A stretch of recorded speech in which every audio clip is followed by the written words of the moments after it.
Hello and welcome to That Nerd Thing, where we uncover the magical impact that fandoms have on our lives. My name is Morgan, and I am so excited because today's guest I actually met many years ago back in college, and I have been super impressed and in awe of really so many cool things that he's done. Not only is he a medical doctor, an artist, a musician, but he is also a producer on Grey's Anatomy and Station 19. So I'm so excited to welcome Michael Metzner. Welcome, Michael. Thank you so much for having me. I'm so excited that you're here. You've had such a cool journey. I remember in college your art and the music and medicine, and I've been so impressed that you've been able to combine all of it. Yeah, that feels like a very long time ago, but I do remember all the time that people said, "Oh, you're going to have to choose. You want to be an artist or do you want to be a physician? You don't have time for both." And I double majored in biochemistry and art, knowing somehow I'd be able to meld the two, despite what everyone told me. I So, love that. yeah, it's been a long journey. Yeah, I love that you really pursued what was your passion. Yes, definitely. So I like to start out the show with rapid fire questions, trying to get an idea of your nerdy identity. So are you ready? I'm as ready as I'm going to be. So what was the first thing that you remember either being a fan of or being nerdy about? First thing has to be airplanes. When I Oh. was a kid, I was enthralled. I still am enthralled. But like the engineering side of things, I love, but every aspect, airlines and planes and the operational aspects. I remember being like 10 and I was part of virtual airlines and I would stay up all night doing transatlantic flights and I had like 20 log books. I loved it. I flew my first airplane when I was 15. I don't do it currently, but I still geek out anytime anything about airplanes. That's so So, cool. I did not expect that. That sounds like so much fun. I was afraid to fly for a very long time, but now it's not a problem. But wow, so cool. What is it like to fly? it's like a superhero skill of being able to fly, right? It opens so much of the world. I love to travel. My husband and I travel Mhm. all the time. I think part of it, maybe I was a little afraid to fly as a kid, but once I started to understand the mechanics and engineering behind it and actually understood the physics behind it, I totally kind of erased that fear. So, yeah, I think it kind of originated maybe a little from that fear. And then I just geeked out completely. To this day, we'll go through all the patterns and I'll be telling my husband, like, okay, 15-degree flaps. So the flaps are going down now. So I go through it all with him and he appreciates it and sometimes doesn't. But You must be very comforting on a flight. oh, we've had some crazy flights too. I've responded to two medical emergencies in the last like Oh year, my which is, they were gosh. both very crazy. So yes, an airplane fanatic and also helpful in medical scenarios. So there's more than one reason to want to be on a plane with you. Yeah. What is your favorite nerdy thing? My favorite nerdy thing now would probably be cooking. So over the pandemic, I've always loved to cook, but I never really the technical aspects and the intricacies. And again, having like notebooks of temperatures and every single recipe and trying things out. Over the pandemic, I think I did 80 master classes over that time Wow. and grew gardens. And every day was a different challenge. And I wanted to try whatever I was learning that day and technique. Hmm. So, as my husband always reminds me, he went up a couple pant sizes over the pandemic because of how much I was cooking. But it is truly one of my favorite nerdy things now. I love every aspect. I could talk for hours about food. It's kind of ridiculous. We travel based on what reservations we can Oh, get around the world. Like it's kind of an obsession, but I love it. I absolutely love it. I'll have friends come over and I'll do 5 to 8 course oh my dinners. gosh. It's no joke. I'll spend 3 days just doing for one dinner. It's fun. I need to go to LA and invite myself over. Hey, anytime. What is the thing that you're currently nerdy about? I mean, I'm always nerdy about medicine. It's part of my job, I feel, to be nerdy about medicine because I have to be up to date on what's coming out, what's the latest and greatest, and not just the field that I trained in general surgery, every medical field. I would say that's probably my primary focus. And then, of course, on Hmm. the personal side, it would be cooking. We'll definitely talk Yeah. more about the TV world in a bit. What would you say is the most underrated nerdy thing about you? Again, talking about cooking, because everyone's like, why does it take 3 days for me to focus 8 hours a day in order to make one meal? Everyone thinks it's absolutely crazy. And then they have my Yeah. food. And then they're like, oh, this is why. Okay, I've never had anything like this before. I think that when you put the time and effort into something and you really love it and you're passionate about it, and someone else could experience that through food specifically, I think that's special. I really love it, no matter if it takes me 3 days, 8 hours each day. I'm sure you're a very good host. Love it. Yeah. My mom was a great host. I always called her the Martha Stewart. I grew up seeing that a lot in our house, and so yes, I've always loved to have people over, and I think those experiences are some of our best. Hmm. Just being around a table with our friends. Yes. And bonding and having that community. Hmm. What is the most random nerdy thing about you that maybe nobody knows? I was going to say the airplanes, but Yeah. um, let's see if there's anything else that I would be super nerdy that no one knows. It's a hard one. I think I'm going to go with airplanes because it's the easiest cop out. No one would know that That's true. I'm like nerdy about airplanes. So tell me about your journey into this TV production world. Yes, it was not planned. Let's just start with that. I had always been fascinated by the entertainment industry. I was in TV and film as a kid. I was on stage from kindergarten on through medical school. I helped write plays and was still performing. And I was in the middle of my general surgery residency and I was going into my research sabbatical. I had just signed with the Department of Defense. I was going to do microvascular research. Had an amazing year to 2 years planned when my program actually told me that they had gotten an email from Grey's Anatomy. They had emailed every program in the country for general surgery looking for someone to come into the writer's room as a medical communications fellow for only 3 months. My program was like, oh, you're a weirdo. You have this crazy background. Why don't you apply? It's only 3 months and then you'll continue on with your research. And I was like, oh my gosh, this is right up my alley. I mean, I'll apply, but I don't think I'm going to get it, but whatever.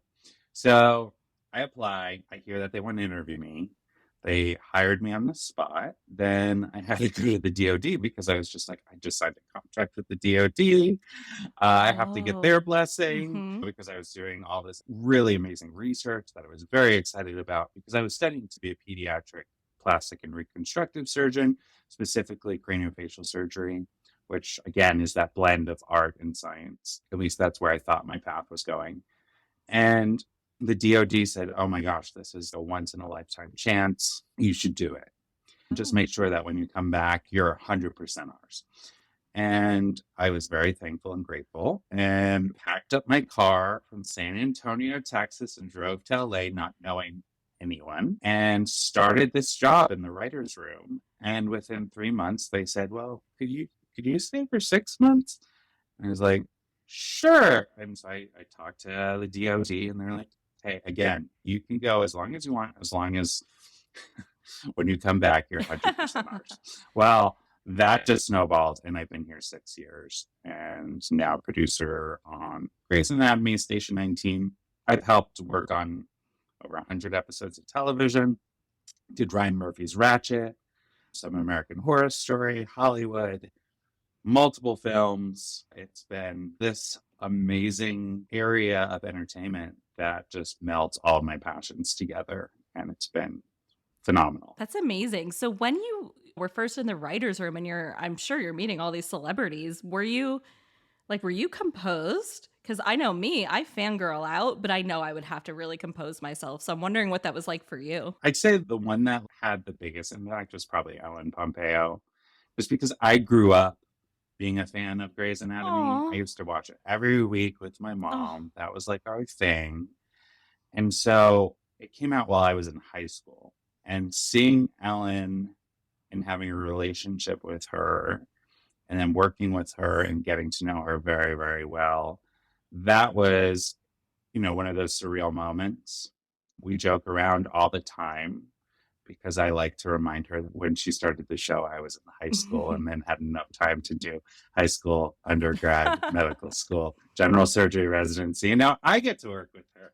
So Wow. she loves when I bring that up. But no, it's been such a great experience. Everyone's been so nice, and you just get used to it. There are probably a Mhm. handful of people who, if I met now, I'd be like, oh my Ooh, like gosh, who? Meryl Streep would be up there. I have not met Meryl Streep, and if I met Meryl Streep, I think I would have a moment. But yeah, when you live in LA, you just see people all the Yeah. time, and a lot of these people become your friends, and they're just regular people who just happen to have a very large following Mhm. and are very talented in their own way. I think we're all talented in our own ways, and yeah, it takes a lot now for me to freak out, but Meryl Streep would still do it. So, what is the process like for you to be on the show? All the things you do. I know you were telling me before we started recording that you're doing some really neat stuff. Yeah, so it started in the writer's room and then it branched out to production. And so now my typical day can be between writer's room, looking at scripts, pitching story, to being on set, working with the directors, working with the crew, working with the actors, making sure that whatever we're doing works medically, as well as helping. A lot of times we have freelance directors who come in who have never done the show before or haven't done a medical show before. And so we're the right hand person Mhm. to help that well oiled machine that we've created on the show. And then I also work in post production where I work with all the editors and then we go through all the different cuts and I give all the notes. And so I have a very busy day, but it's Yeah. so much fun. Yeah. Wow. That is so cool that you get to mix medicine and the entertainment industry. I'm just so impressed by Yeah. that. So, one of my nieces, I'll do a shout out to Riley. She's a huge, huge Grey's Anatomy fan. And when I told her that you were going to be on the podcast, she was freaking out, so excited. And she's like, Morgan, you better know everything. I'm going to quiz you about Grey's Anatomy. I'm like, whoa, whoa, whoa, whoa, whoa, wait, wait, wait. So I just wanted to give a shout out to her. But do you have any cool behind the scenes tidbits or stories that fans of Grey's Anatomy would love to hear? Which I mean, that you are able to share. A lot of people will be like, well, how do they say the things that they say? Because a lot of the medical words are not easy to say. And if you think from the actor's perspective, they're so focused on their performance and these very large words. And then on top of that is the layer of, oh, I want you to look like a doctor and Oh. doing medical procedures.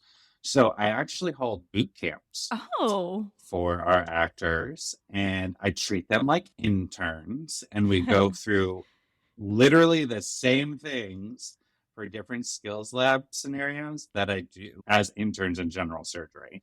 We typically do a couple hour sessions and they'll learn how to gown and gloves. They'll learn how to use a scalpel. They'll learn how to hand tie, two hand, one hand. They will learn how to stitch and suture and intubate and do central lines and all of these things. I try and do like a base knowledge level for just getting everyone on the same page. And then we'll do reminders throughout the season. And as different things come up, kind of teach them as we go. But they have a lot to do. Then I'm next to the director as we're doing these scenes, and I'm like, hold it like a pencil, hold it like a pencil, which is, their pickups because they're like holding it. Another behind the scenes thing that's just so funny. And I always make fun of everyone just because it's so true.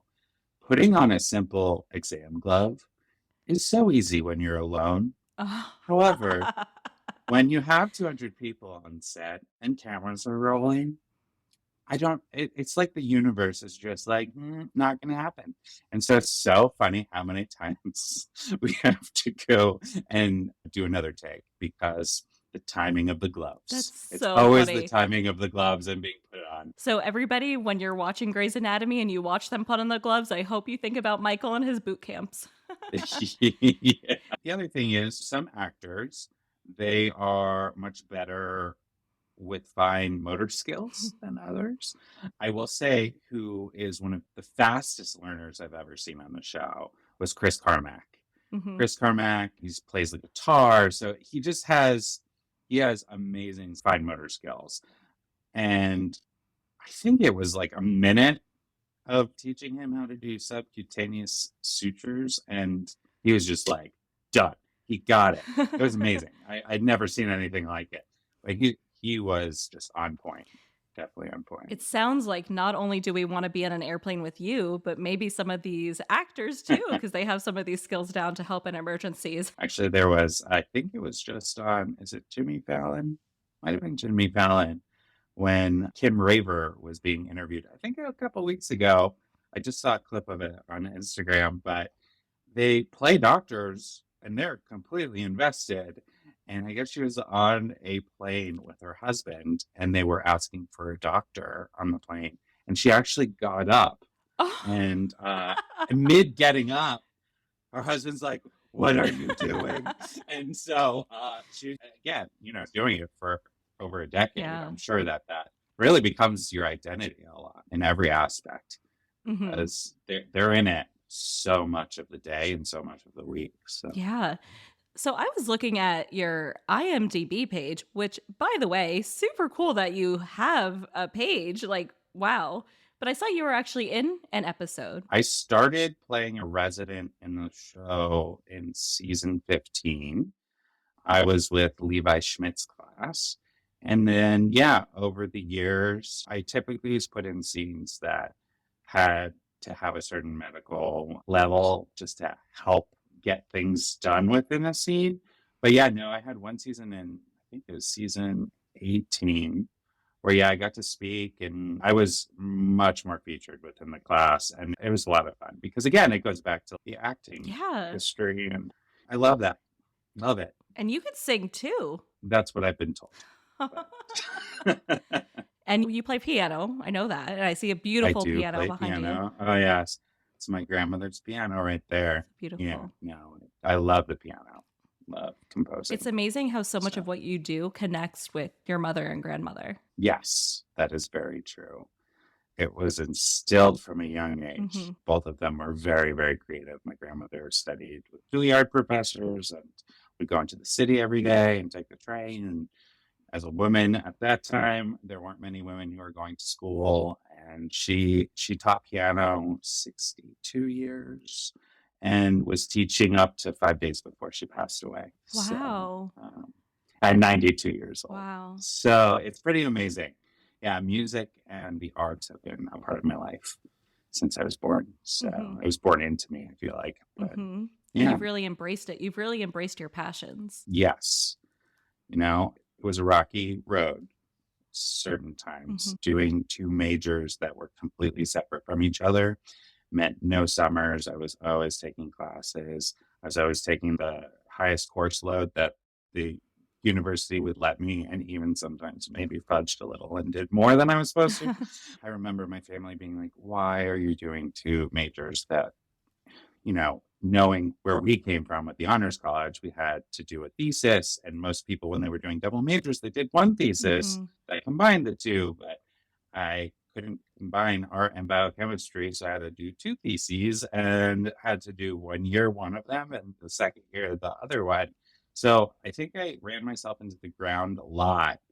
And I remember my family, again, thinking I was crazy for doing it. And they didn't know why.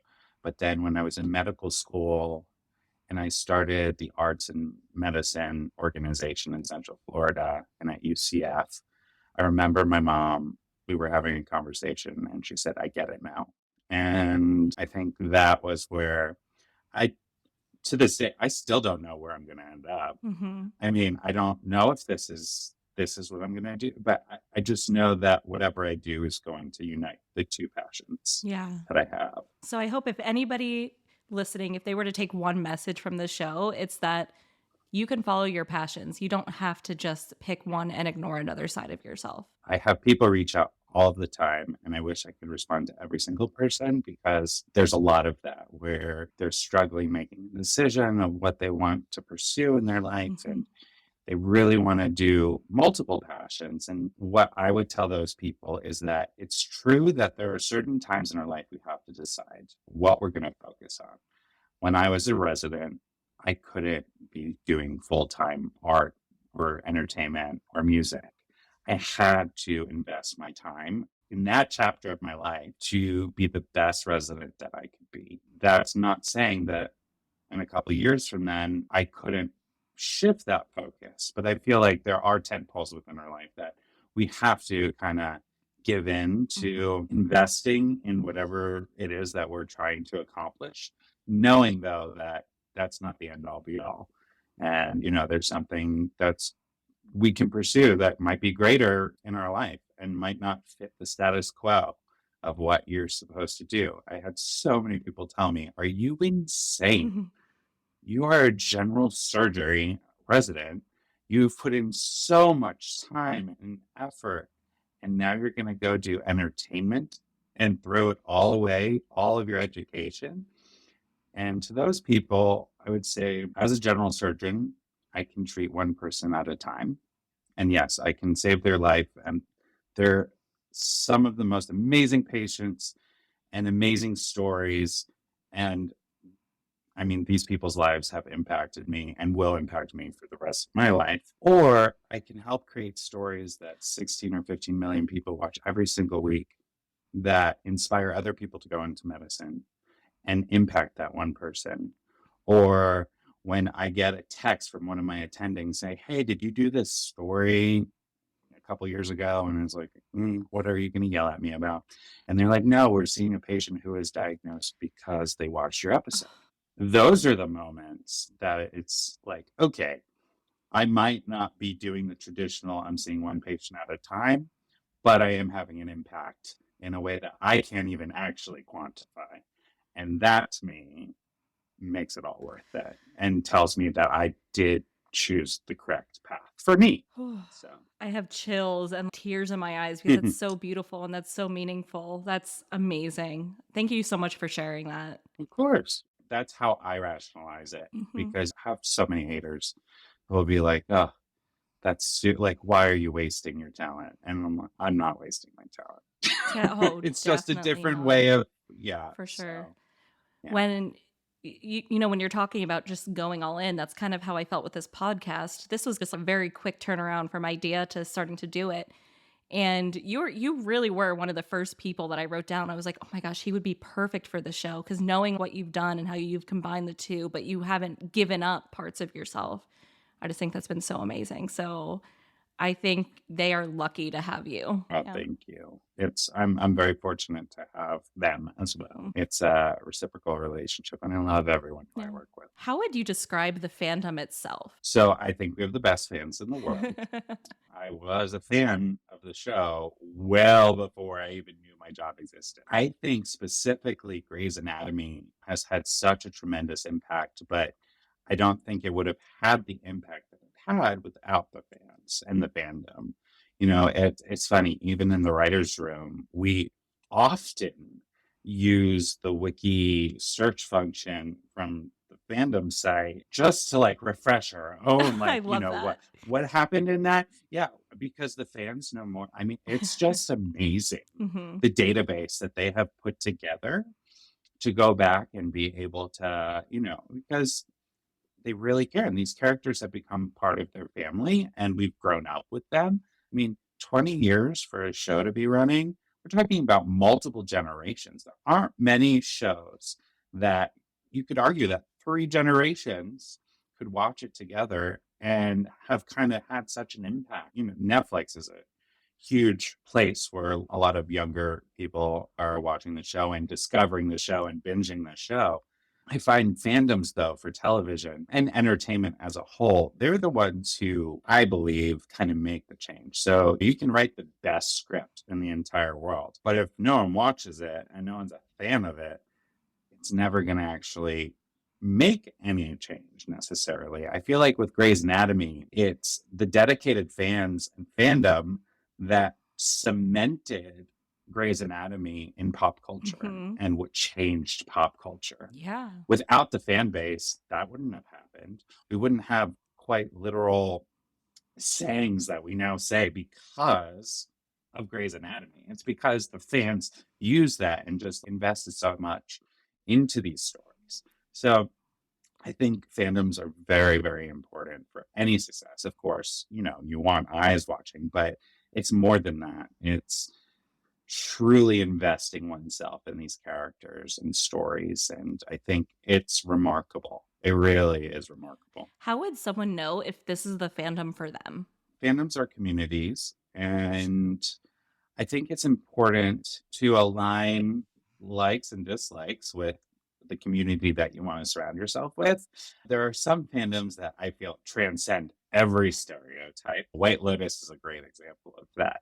I feel like so many people have watched The White Lotus across, and you can say the same about Grey's and a lot of television shows, but I find it really interesting how some television shows and some entertainment venues, they kind of break down all the walls where everyone can enjoy them, which I really love. I think Disney is a really good Oh, example of yeah. that. You can be an 80-year-old man or a 5-year-old girl, and there's a very broad spectrum of people who love that and can see themselves in that fandom. Hmm. So I think that entertainment has an amazing power to impact people and show people their community of where they fit in, you know? Yeah. Yeah. So it seems like it's also a good fandom for people who want to bond with other family members because it really is accessible to so many different sorts of people. Yes, and that I mean, that's what Yeah. happened personally. And so again, that bonding with my mother and yeah, it's an amazing tool. And I think that's what's so great about art Yes. is that it can move us in different ways and move us closer together. It's so powerful. I think it's the one thing that will outlast us all. You know? How has the fandom changed your life? Well, I would say without our fans, we wouldn't have a show. It has changed my life in that way because, again, if people aren't watching the shows, they don't stay on. And, although that's not always the case, too. Sometimes we have no idea, like Station 19, they had just announced that this will be the last season. There's right now a huge movement of the fans of Station 19 to save Station 19. I don't know if you saw, but they actually put all their money together and rented a billboard in Times Square on New Year's Eve Wow. No, I didn't see that. That's um, to amazing. save Station 19. Wow. And that particular show, I mean, both Grey's Anatomy and Station 19 do a really good job of depicting LGBTQ communities and talking about things that a lot of people are afraid to talk Hmm. about. And that's one amazing precedent that I believe Shonda Rhimes set in the beginning that we were going to just head on, you know, like we were just going to approach these topics that a lot of people are afraid to talk about and give the voices to people who typically don't have that voice. Yes. Talking about a fandom and to see that. And I think it brings comfort to a lot of people. Being able to identify to someone that you see on television is so powerful and especially in a world where, unfortunately, there's so much hate and so much violence, and it's awful. It's so important that we have these narratives and these places where we can go and we can confide in our communities that have been created around this art. It's not just an escape, it's a bonding experience for us to form these communities, to form connections, and to also see ourselves in the art and realize that we're not alone. It's remarkable to see the impact and, yes, what these fandoms can do. What would be different in your life if not for entering the entertainment industry? My life would be very different. I would be right now about to enter my pediatric craniofacial fellowship, which is insane to think Wow. that I would have been, yeah. That's a long time. So that would have been 10 extra years of training Whew. from after medical school, which I was completely committed to do.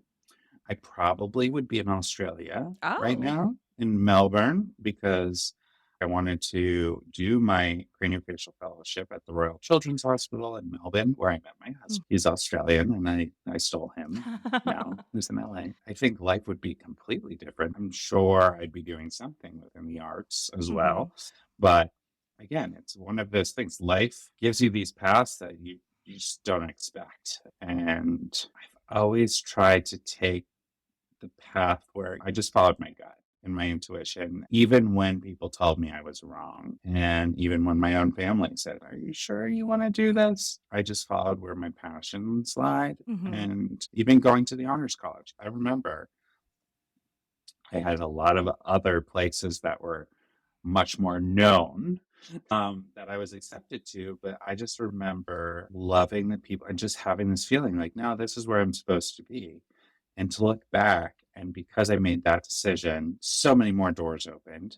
And Mm. then even for medical school, I was accepted into much more known medical schools than UCF. UCF had only been around for 3 years, their medical program. I was going to be the last founding class. Again, everyone's like, "Are you crazy?" And I was like, "I know I'm supposed to be here." And that opened so many doors about art and medicine and being able to create so many things in Central Florida that had never been done before.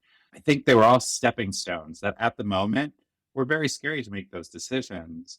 And a lot of people might not have agreed with the decisions that I made, but I don't think I'd be where I am today if I didn't. So you were able to not just take risks, but also truly listen to yourself and not let all of the outside perceptions or judgments influence you. You were really able to trust yourself. I think it's so important to do that.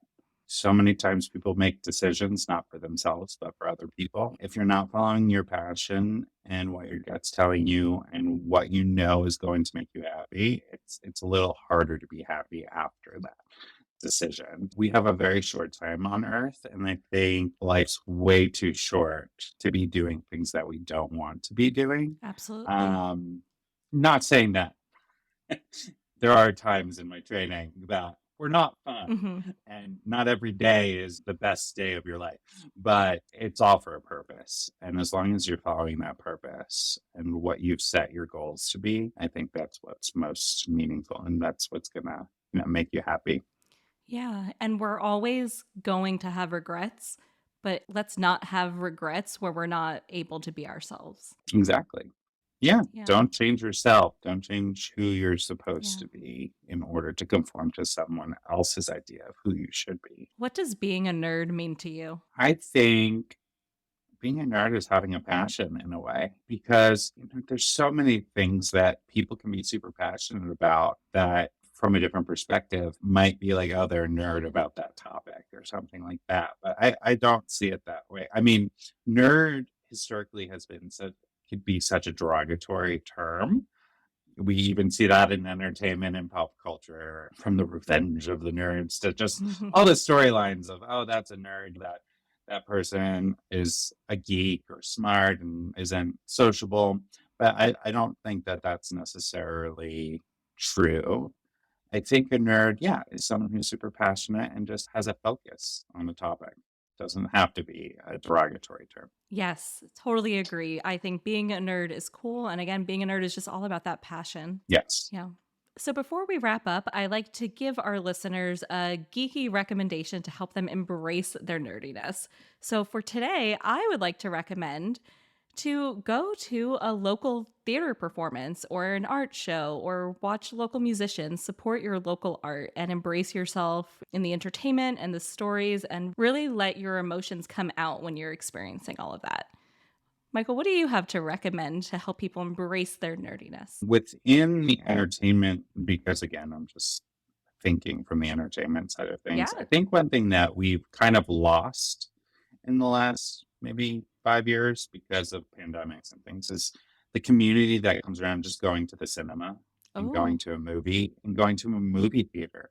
I completely see the appeal, and I also benefit from the appeal of being able to watch movies from home on a beautiful television with surround sound and having to be able to pause that movie to go to the bathroom or whatever and to be able to eat in bed while watching whatever we're watching. But I think there's something that's lost from being in a movie theater with other people, with strangers, sharing that experience. You can't replace that. There are certain movies like Barbie, for instance. That's the first that comes to my me too. head. That's what I was thinking. Yeah, experiencing that in a movie theater is a very different experience than experiencing it alone at home. I think it's a way to embrace our nerdy selves when you're being around other people who are experiencing the same thing, if that makes sense. Yes, I love that. And you get to hear everybody's reactions, and it's the energy and the excitement and Yeah, the it cheers. changes the whole Yeah, film. It changes the whole film. Um, absolutely. so Yeah, I would recommend going to a movie theater and actually see the movie that you really want to see because you're seeing that movie with other people who really want to see that movie as well. Having that communal experience, I think, is very important. Yes, totally second that. So, Michael, thank you so much for coming on the show today. I know you are so busy and I really, really appreciate it. And I think listeners are going to love hearing some of those behind the scenes tidbits and hearing your story because it really is such a wonderful story. Thank you so much for sharing. Thank you so much for having me. Do you have any final thoughts you would like to share with our listeners? Season 20 of Grey's Anatomy is going to be airing on March 14th on ABC and Hulu. So check us out. I know we're putting a lot of effort and work into this season, and it's going to be a great show. Everybody definitely check that out. I know my nieces will be checking it out, and they are going to be so excited to listen to the show. Where can people find you? So my social for Instagram is Michael J. Metzner. So MichaelJMetzner. I'm on X, Instagram. I do post some behind the scenes stuff as we go through the season. You can always reach out to me. I do my best to respond. But yes, as you said, I have enough time in the day, maybe sometimes to see my husband. So it's, sometimes it's a little tough to respond to everyone, but I really do appreciate everyone who's reached out. I just hope to continue making an impact. Thank you so much. All right, everybody. And if you could please, it would mean so much to me if you are able to rate and review the show on whatever podcast platform you're listening to the show on. Remember, you can always email me any of your nerdy things, fandoms, or thoughts at thatnerdthingpod@gmail.com. And then be sure to follow the show on Instagram and TikTok with the handle thatnerdthingpod. And we will see you next time. Bye.